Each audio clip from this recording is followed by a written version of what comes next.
Hello students, आज हम class 10th क्षितिज की बुक का एक पाठ नेताजी का चश्मा पढ़ेंगे।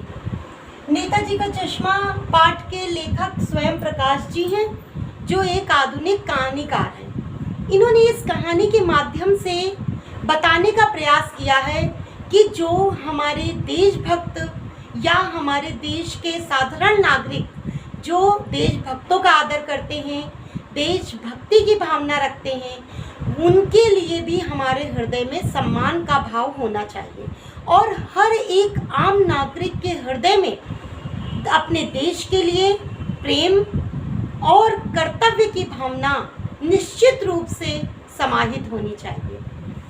हम आपको एक कहानी के माध्यम से नेताजी का चश्मा, जैसा कि पाठ से ही पता चल रहा है, नेताजी यानी हम ये तो समझ सकते हैं कि आज के नेताजी जो जातिवाचक संज्ञा होती है नेताजी कह देते हैं, वो तो नहीं है। ये विशिष्ट नेताजी का वाचक शब्द है, यानी संज्ञा का व्यक्तिवाचक संज्ञा में हम इसे गिनेंगे, क्योंकि नेताजी का चश्मा से पता चल रहा है कि हमारे देश के जिनको नेताजी के नाम से जाना जाता है, वो बहुत ही बड़े देशभक्त, क्रांतिकारी और देश की आज़ादी के आंदोलन करता है, यानी सुभाष चंद्र बोस।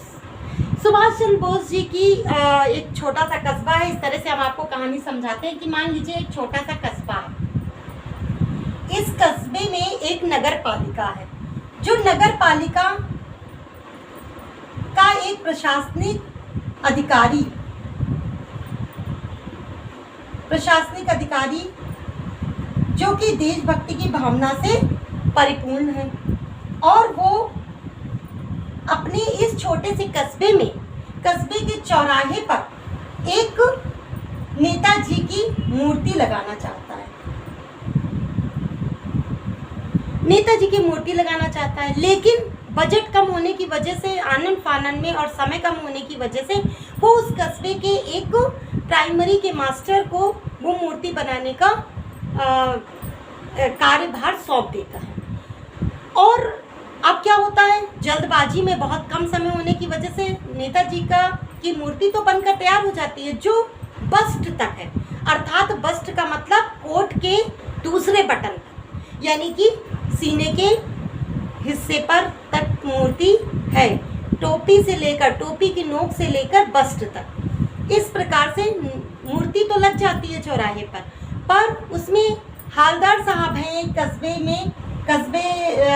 से जाते हैं शहर के लिए एक बड़े ही कर्मठ और अपने कर्म के प्रति सजग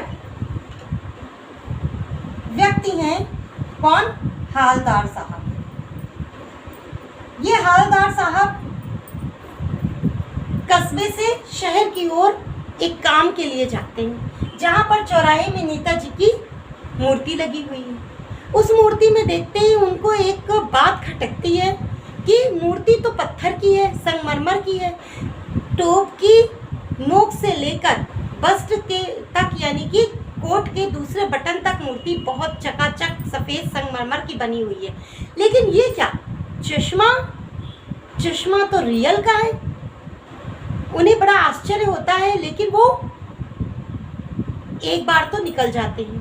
दोबारा फिर से वो कौतूहलवश यानी जिज्ञासावश वो फिर से उस मूर्ति को देखते हैं जब उधर से गुजरते हैं, और सोचते हैं कि इसमें फिर से वही चश्मा लगा होगा। देखते हुए गुजरते, लेकिन उन्हें आश्चर्य होता है कि ये क्या, आज तो दूसरे चश्मा लगा हुआ है। इस प्रकार से वो जब प्रतिदिन या कई बार हफ्ते में, महीने में, 15 दिन में अक्सर उन्हें काम से शहर जाना पड़ता है कस्बे से, तो वो देखते कि उसमें रंग बिरंगा तरह तरह का प्रत्येक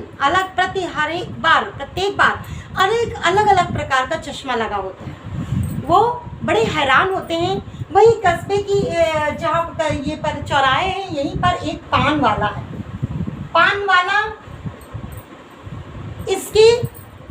इसका पान खाते हैं और इससे बातचीत करते हैं। तो पता चलता है कि कोई एक कैप्टन है जिसको सब लोग कैप्टन कहते हैं। वो कैप्टन क्या करता है, नेताजी की मूर्ति पे चश्मा लगा देता है, और वो भी चश्मा कैसा, रियल चश्मा। क्यों? क्योंकि कैप्टन की एक चश्मे की दुकान है और वो अपने सीमित संसाधन में अपनी देशभक्ति की भावना को इस प्रकार से प्रदर्शित करता है कि उसे नेताजी की मूर्ति बिना चश्मे के बिल्कुल भी अच्छी नहीं लगती। उसके अंदर देशभक्ति की भावना कूट कूट कर भरी हुई है। ये बात जानते ही हवलदार साहब के मन में श्रद्धा भाव भर जाता है। ऐसे नागरिकों के लिए, ऐसे व्यक्तियों के लिए श्रद्धा भाव होना बहुत आवश्यक है हमारे हृदय में, और उनके प्रति हमें शत शत नमन करना चाहिए। यही पाठ का मुख्य उद्देश्य है। हवलदार साहब यही बताना चाहते हैं कि जो व्यक्ति कम संसाधनों में, अपने कार्य क्षेत्र में, अपने देश के प्रति, अपने समाज के प्रति, अपने आसपास के लोगों के प्रति सकारात्मक भावना रखते हुए उसकी उन्नति और उसके प्रति श्रद्धा भाव के साथ, देशभक्ति की भावना के साथ जो काम करता है, वो जरूरी नहीं कि सेना का सैनिक ही हो, लेकिन वो एक आम नागरिक हो सकता है। और इसी माध्यम से वो ये संदेश देना चाहते हैं कि आम नागरिकों के हृदय में देशभक्ति की भावना होनी चाहिए। तो ये कैप्टन जो होता है वो बहुत दुबला पतला सा होता है। जब उनको कल्पना करते हैं हवलदार साहब, तो उन्हें लगता है कि कैप्टन मतलब कि कोई हट्टा कट्टा तगड़ा मोटा व्यक्ति होगा। लेकिन जब वो पान वाले से पूछते हैं तो पान वाला हंस करके कहता है कि अरे साहब, वो क्या चाहेगा फौज में, पागल है पागल, लंगड़ा है लंगड़ा। इस प्रकार से कहकर उसको लंगड़ा और पागल कहकर संबोधित करते हैं। हवलदार साहब को ये बिल्कुल भी अच्छा नहीं लगता।